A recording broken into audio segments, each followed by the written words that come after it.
Assalamualaikum warahmatullahi wabarakatuh. Selamat pagi, salam sehat buat rekan-rekan dan adik-adik siswa sekalian. Nah, saat ini kembali kita akan coba membahas konsep dasar daripada sistem kontrol. Di pembahasan sebelumnya kita sudah membahas konsep dasar daripada sistem kontrol, apa itu kontrol loop tertutup, apa itu kontrol loop terbuka, dan saat ini kita akan membahas juga topik apa itu kontrol PID.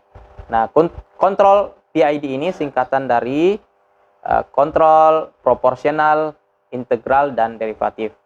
Ketiga variabel kontrol ini kadang digunakan secara terpisah. Namun untuk mendapatkan kontrol yang lebih stabil, maka biasanya ketiga variabel ini akan digabungkan sehingga kontrol tersebut bisa stabil dalam menanggapi respon input. Nah, apa sih kontrol PID itu? PID singkatan daripada proporsional,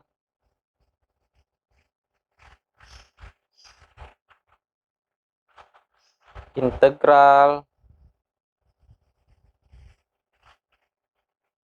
dan derivatif.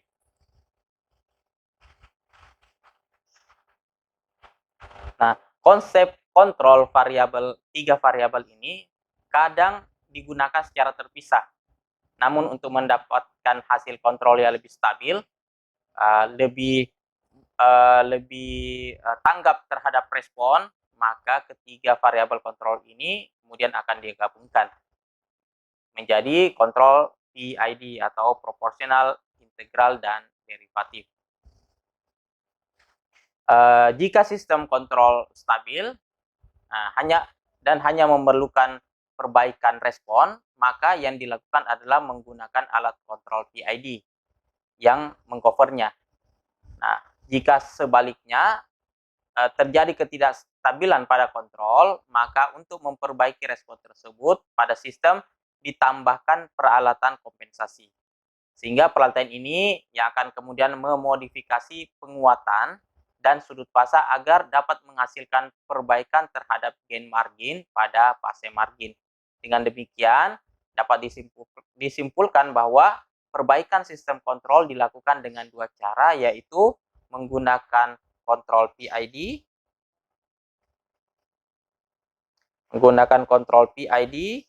dan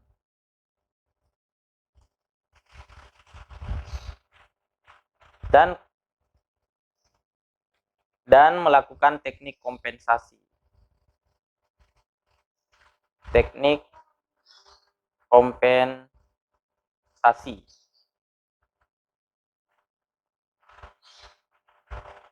Nah, dua hal sistem ini yang kemudian dilakukan untuk memperbaiki sistem sehingga sistem kontrol tersebut memiliki respon yang lebih baik. Nah, kontrol atau pengendali merupakan otak dari suatu sistem yang berfungsi sebagai satu pembanding output plan atau nilai aktual dengan input referensi. Sebelumnya saya pernah bahas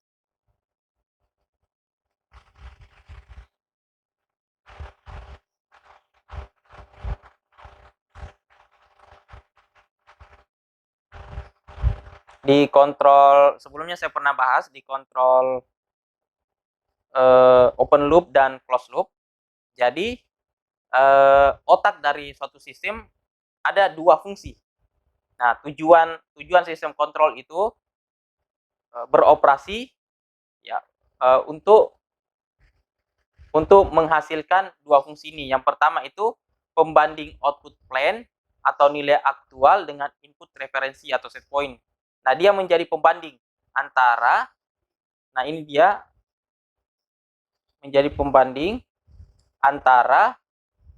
output plan atau nilai aktual output plan.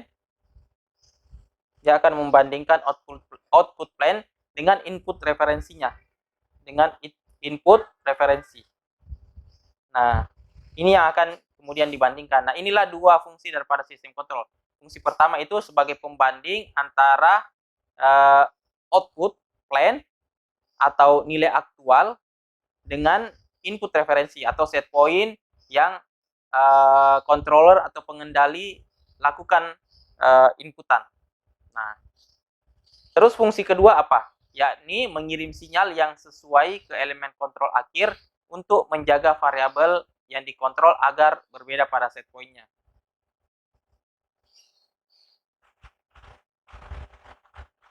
Yang pertama tadi adalah pembanding output,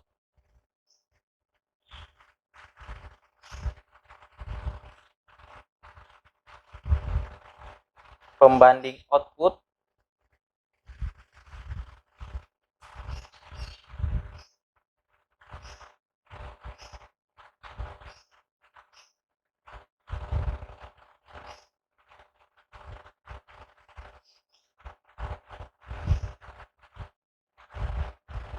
pembanding output plan atau nilai aktual.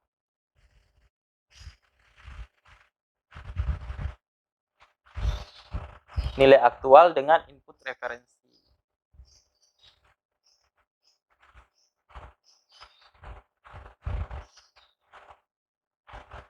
Nah, ini fungsi pertama. Controller atau pengendalian merupakan otak dari suatu sistem. Kemudian fungsi kedua adalah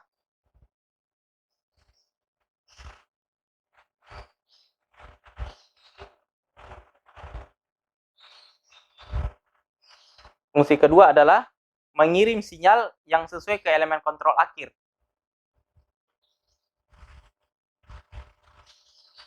Mengirim sinyal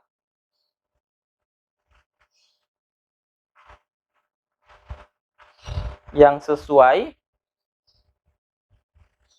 ke elemen kontrol akhir.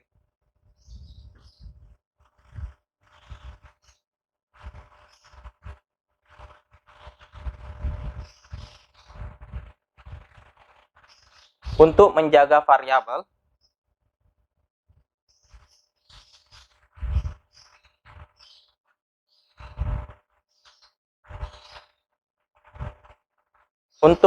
variabel yang dikontrol agar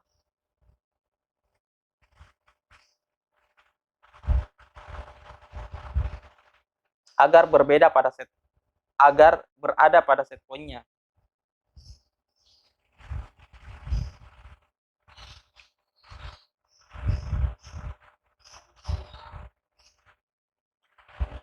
Jadi fungsi yang kedua adalah mengirim sinyal yang sesuai ke elemen kontrol akhir atau ke plane-nya ya, untuk menjaga variabel yang dikontrol agar berada pada set point-nya. Nah, maksudnya itu fungsi kedua ini adalah yang terjadi pada closed loop atau kendali tertutup. Jadi bagaimana controller atau pengendali itu mengirimkan sinyal yang sesuai ke elemen kontrol akhir, nah ke plane. Jadi bagaimana pengendali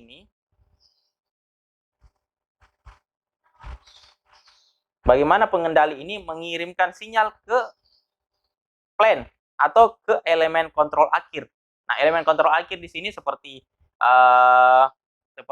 kontaktor, seperti katupal, ya kan, seperti relay. Nah, ini adalah elemen-elemen kontrol akhirnya. Jadi dia yang memberikan respon terakhir atau dia yang memberikan respon penggerak untuk melakukan fungsi untuk menjaga variabel yang dikontrol. Nah, apa itu variabel yang dikontrol? Set point-nya. Untuk menjaga set point inputan atau menjaga input agar berada pada set point-nya. Nah, jadi pengendali mengirimkan sinyal ke elemen akhir untuk menjaga variabel yang dikontrol, untuk menjaga inputan atau set point yang Anda berikan kepada plan agar berada pada set point-nya. Jadi pada saat plan melakukan aksi, nah sensor ini kemudian membacakan, dia mengukur sebelum output tersebut digunakan. Jadi sensor mengukur apakah set point dari sinyal plan tersebut sesuai dengan sinyal inputan gitu. Jadi menjaga variabel kontrol agar berada pada set point-nya. Nah, ini adalah dua fungsi yang harus ada pada sistem kendali. Nah, secara sadar sebenarnya Anda telah berinteraksi melakukan kegiatan sehari-hari Anda dengan implementasi dari kontrol ini kan. Baik itu kontrol on off, kontrol PID. Nah, kontrol kendali menurut aksinya terbagi atas. Yang pertama itu kontrol kendali menurut aksinya terbagi atas yang pertama kontrol on off,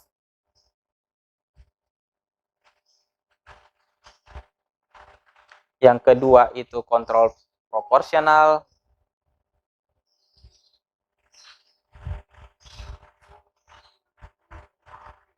atau P, yang ketiga itu kontrol integral, atau I, 4 itu kontrol proporsional derivatif,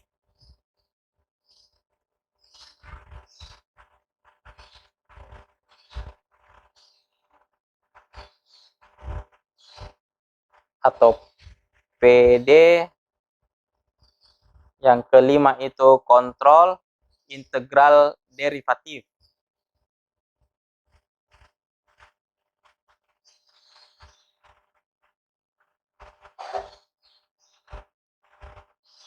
Atau ID, yang keenam adalah kontrol proporsional integral.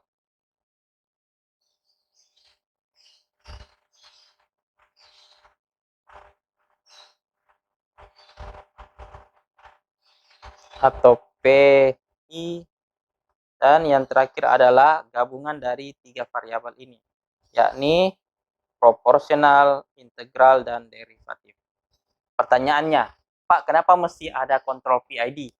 Nah, di sini kan cukup proporsional yang digunakan, cukup dengan kontrol integral yang digunakan, cukup dengan proporsional atau derivatif. Kenapa mesti ada penggabungan? Nah, tadi yang saya bilang, konsep daripada sistem kendali adalah untuk mencapai kestabilan suatu sistem kerja pada sistem kontrol.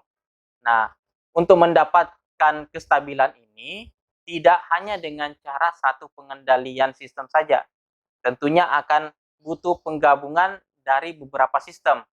Nah, biasanya kalau kontrol proporsional ini tidak cukup untuk mendapatkan respon yang lebih baik, maka kemudian akan dicarikan kemudian kontrol-kontrol yang bisa kompatibel dengan kontrol yang lain. Nah, kemudian ditambahkanlah integral, kemudian ditambahkanlah mungkin derivatif.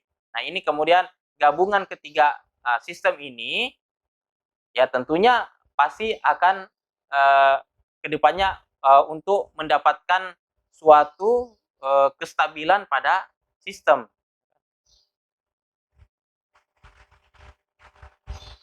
Sehingga performansi pada sistem kontrol itu bisa lebih baik.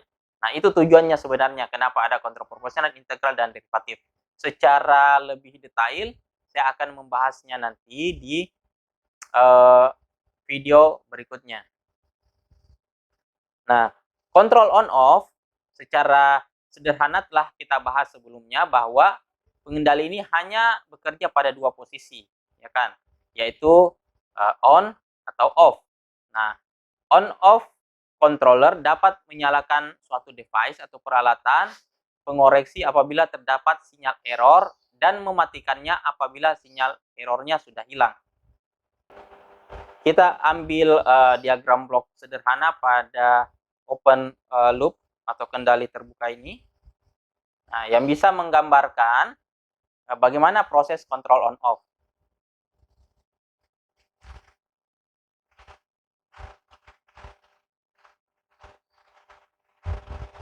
Jadi on off kontrol ini dapat menyalakan suatu device atau peralatan pengoreksi apabila terdapat sinyal error dan mematikannya apabila sinyal errornya sudah hilang.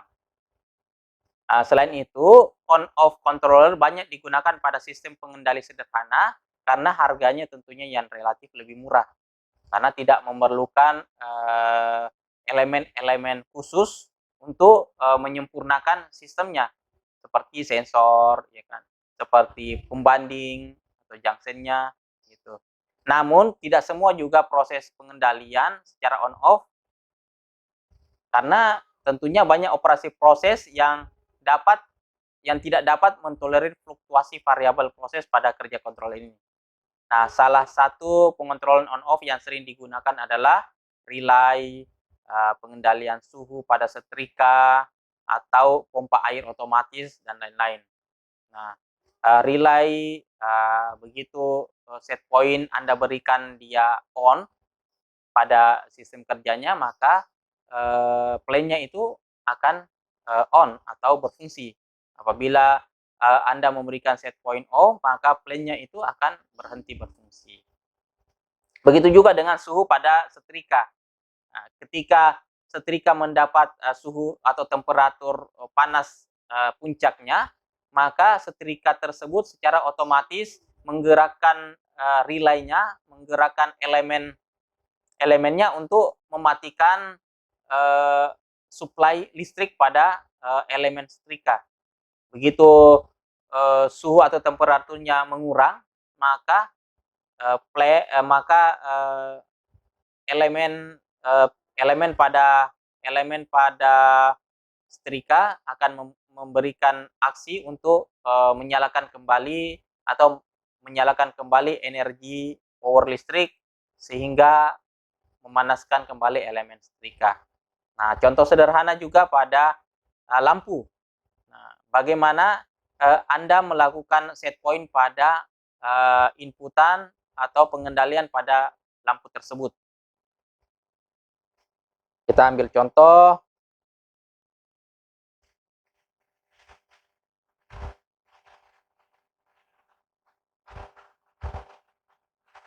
pada sebuah lampu.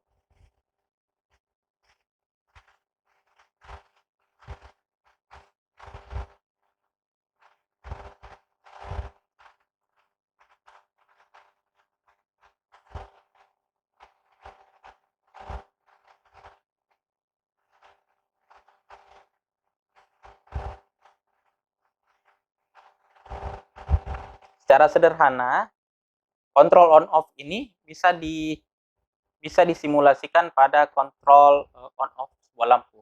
Bagaimana Anda memberikan set point 1 atau on, maka lampu ini secara langsung akan menyala. Begitu Anda menekan saklarnya kembali pada posisi off, maka lampu membaca atau plan atau elemen akhir. Nah, ini yang disebut elemen akhir, ya. Yang disebut dengan elemen kontrol akhir plan. Nah, Anda menekannya off, Anda memberikan set point off, maka lampu tersebut tentunya akan mati. Nah, jadi output secara tidak langsung tidak akan mempengaruhi inputan atau nilai pada inputan. Nah, kurang lebih seperti itu. Sederhananya seperti itu. Artinya jika outputnya sesuai, jika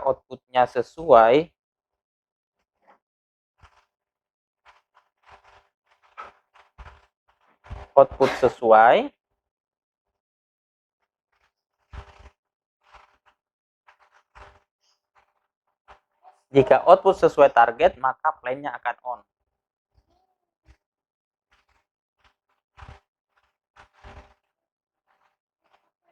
Namun, sebaliknya jika output tidak sesuai target,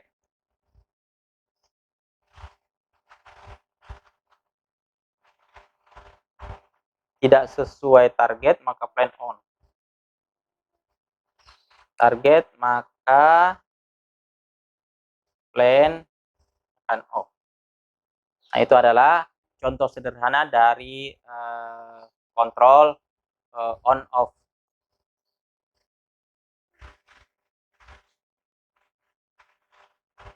Kemudian kita ke kontrol proporsional, integral, dan derivatif. Secara rumus,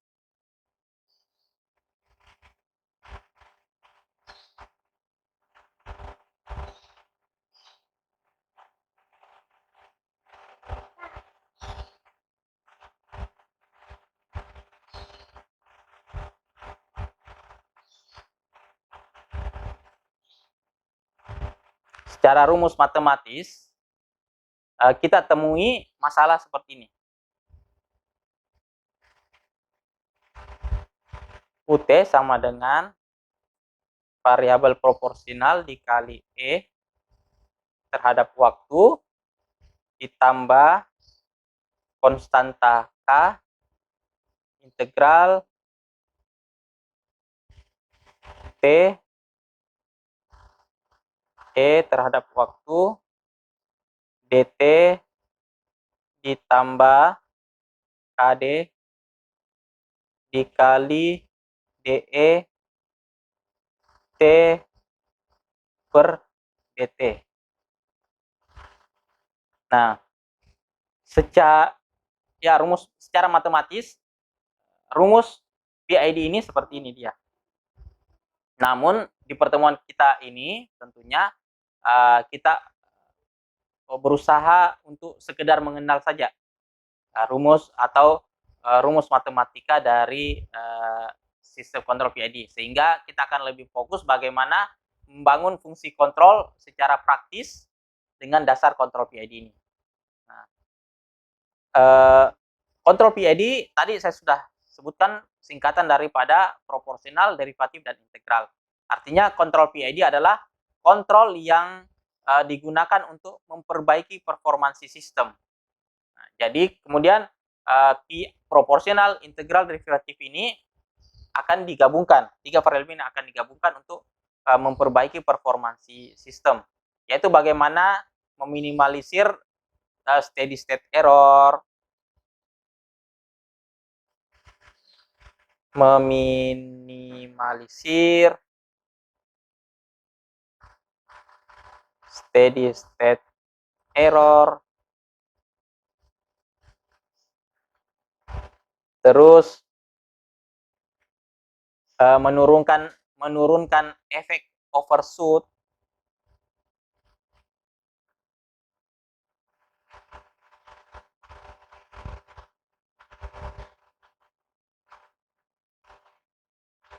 terus yang ketiga itu memperbesar kecepatan respon, memperbaiki kecepatan respon,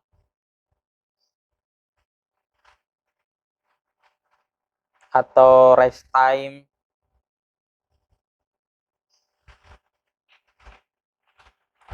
sehingga dibutuhkanlah kontrol dengan gabungan 3 variabel ini. Nah, inilah gunanya kontrol PID ini. Yang pertama meminimalisir steady state error, yang kedua menurunkan efek overshoot, yang ketiga memperbaiki kecepatan respon atau rest time. Nah, ketiga poin ini kita akan lebih kenalnya nanti di video-video berikutnya. Nah, seperti yang diketahui bersama dalam penjelasan sebelumnya bahwa perancangan sistem kontrol biasanya dilakukan agar memenuhi spesifikasi berikut.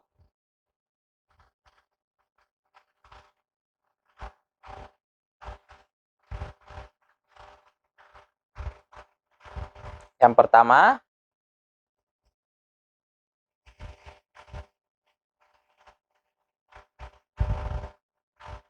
dari sistem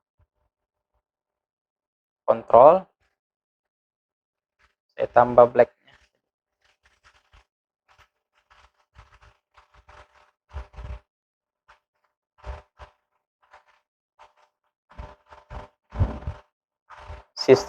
Perancangan sistem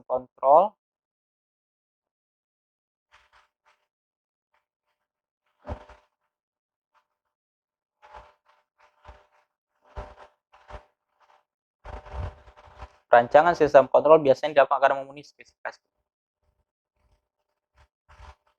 Dilakukan agar memenuhi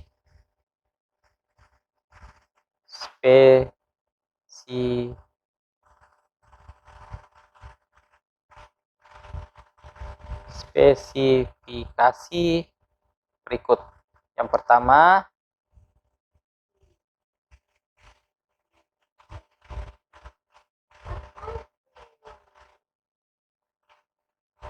Yang pertama itu ketelitian.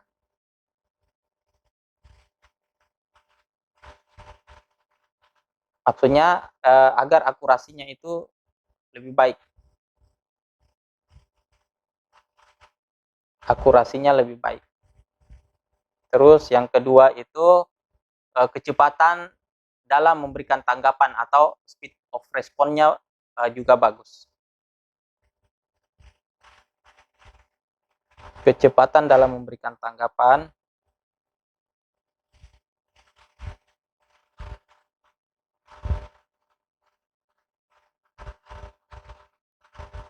atau speed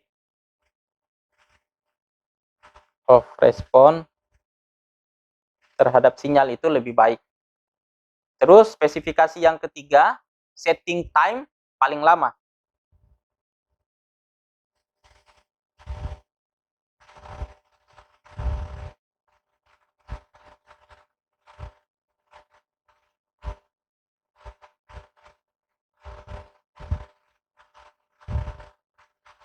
Terus spesifikasi yang terakhir adalah agar stabil.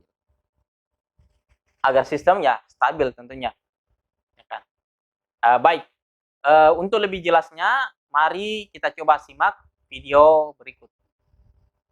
Jika sistem kontrol agar tetap dalam performansi stabil, seperti misalnya temperatur suhu ruangan, maka dengan cara membangun sistem kontrol loop tertutup dengan umpan balik, sehingga Anda akan mendapatkan nilai output sesuai dengan input yang kita inginkan.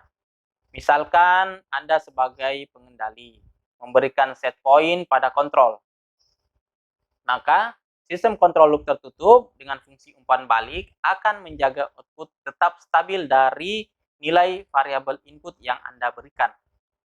Biasanya device yang digunakan sebagai alat pengukur atau sebagai alat umpan baliknya adalah dari jenis atau tipe sensor tertentu sesuai fungsi sistem kontrol yang Anda bangun.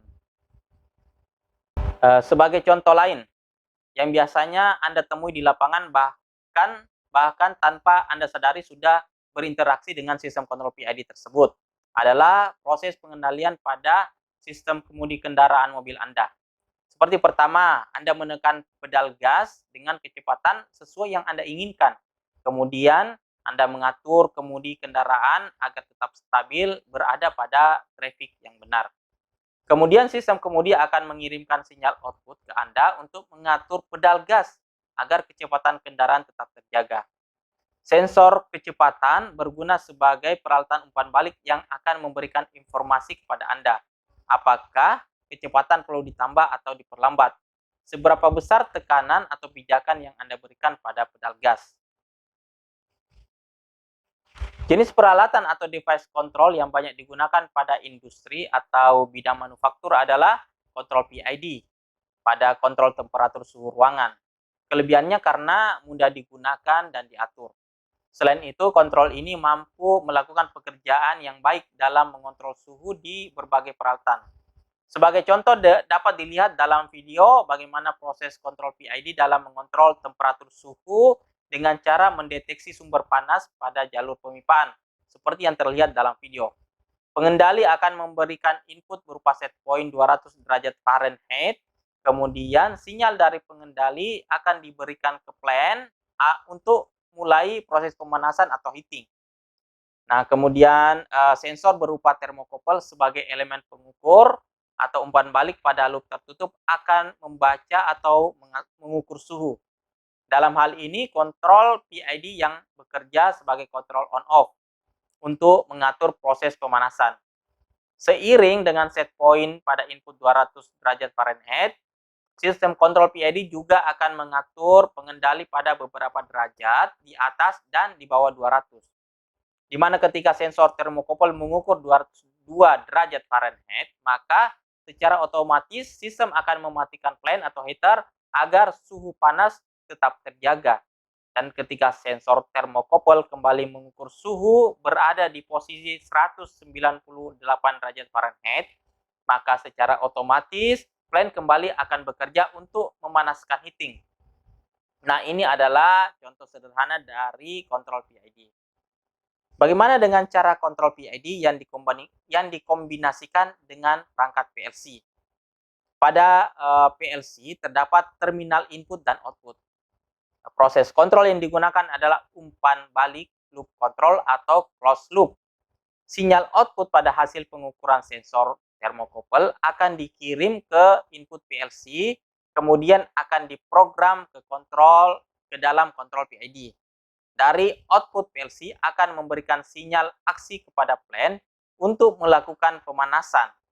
Kontrol PID pada perangkat PLC melakukan semua perhitungan algoritma untuk membuat keputusan berdasarkan variabel input atau set point yang diberikan oleh pengendali. Kontrol PID merupakan proses sistem kendali yang sangat ideal untuk melakukan proses otomatisasi. Dapat dilihat dalam bagian kontrol atau diagram balok berikut. Kontrol PID merupakan kontrol derivatif, integral, dan proporsional. Ketiga variabel kontrol tersebut dapat menjaga proses kontrol otomatisasi agar tetap konstan. Seperti contoh yang sudah dijelaskan sebelumnya, yaitu kontrol suhu, tekanan, atau aliran cairan. Kontrol PID merupakan menggunakan umpan balik loop control untuk menjaga agar output pada sistem yang dihasilkan benar telah sesuai dengan target atau keinginan dari pengendali. Perangkat feedback atau umpan balik tersebut biasanya adalah berupa sensor untuk mengukur output. Kontrol PID tersedia dalam berbagai tipe, ada yang berdiri sendiri atau dikombinasi dengan pemrograman dalam perangkat PLC.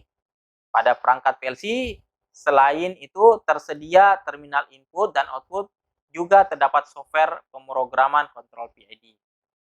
Nah, saya rasa seperti video penjelasan saya tadi ini, kita cukupkan untuk pembahasan kontrol PID ini. Nah, di video berikutnya, saya akan membahas lebih detail dari konsep kontrol PID ini. Nah, sekian dan terima kasih. Saya harapkan Anda tidak berhenti di video ini saja. Assalamualaikum warahmatullahi wabarakatuh.